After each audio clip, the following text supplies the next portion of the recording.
हिंदू धर्म में श्राद्ध की क्या महत्वता है, इस बारे जानकारी लेते हैं पंडित रुपेश शास्त्री जी से। श्राद्ध पक्ष का हिंदू धर्म में बहुत ही बड़ा महत्व है। प्राचीन सनातन धर्म के अनुसार हमारे पूर्वज देवतुल्य होते हैं, यानी कि देवताओं के समान होते हैं, और इस धरा पर हमने जीवन प्राप्त किया है। धरा मतलब इस पृथ्वी पर हमने जीवन प्राप्त किया है, और जिस प्रकार उन्होंने हमारा लालन पालन कर हमें कृतार्थ किया है, हमें इतना बड़ा किया है, उससे हम उनके ऋणी होते हैं। समर्पण और कृतज्ञता की भावना से श्राद्ध पक्ष प्रेरित होते हैं, जो जातक को पितृ ऋण से मुक्ति का मार्ग दिखाता है। इसका गरुड़ पुराण में इसका बहुत ही बड़ा महत्व लिखा गया है। गरुड़ पुराण में कहा गया है कि कल्पदेव कुर्वीत समय श्राद्धम कुले कश्चिन्न सीदति आयुः पुत्रान् यशः स्वर्गम कीर्तिम पुष्टिम बलम श्रियम पशूनाम सौख्य धनम धान्यम प्राप्नुयात् पितृपूजनात् देवकार्यादपि सदा पितृकार्यम विशिष्यते देवताभ्यः पितॄणां हि पूर्वमाप्यायनं शुभम।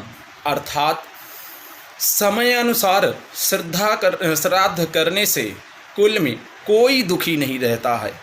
पितरों की पूजा करके मनुष्य आयु, पुत्र, यश, स्वर्ग, कीर्ति, पुष्टि, बल और श्री सुख और धन धान्य प्राप्त करता है। देव कार्य से पहले पितृ कार्य का विशेष महत्व होता है। इसलिए जब कोई विशेष अनुष्ठान, पूजा पाठ, यज्ञ इत्यादि किया जाता है तो उसमें सर्वप्रथम पहले पूर्वजों को प्रसन्न किया जाता है, पितरों को तृप्त किया जाता है। देवताओं से पहले पितरों को प्रसन्न करना अधिक कल्याणकारी माना जाता है। दोस्तों, श्राद्ध शब्द श्रद्धा से बना है, जो श्राद्ध का प्रथम अनिवार्य तत्व है। अर्थात पितरों के प्रति श्रद्धा तो होनी ही चाहिए। आश्विन कृष्ण पक्ष की प्रतिपदा तिथि से अमावस्या तक का समय श्राद्ध का महालय पक्ष कहलाता है, और इस अवधि के 16 दिन यानी कि भाद्रपद की पूर्णिमा से ये शुरू हो जाता है, जो कि श्राद्ध कर्म के लिए विशेष रूप से ये 16 दिन पितरों के लिए निर्धारित किए गए हैं। यही अवधि पितृपक्ष के नाम से भी जानी जाती है। क्यों की जाती है पितृपक्ष की पूजा? दोस्तों, पितृपक्ष में किए गए कार्यों से पूर्वजों की आत्मा को शांति प्राप्त होती है तथा कर्ता को पितृ ऋण से मुक्ति मिलती है। आत्मा की अमरता का सिद्धांत तो स्वयं भगवान श्री कृष्ण गीता में उपदेशित कर चुके हैं। जैसे भगवान श्री कृष्ण गीता में कहा है कि आत्मा ना तो मरती है ना ही जन्म लेती है, आत्मा तो केवल सिर्फ शरीर को धारण करती है।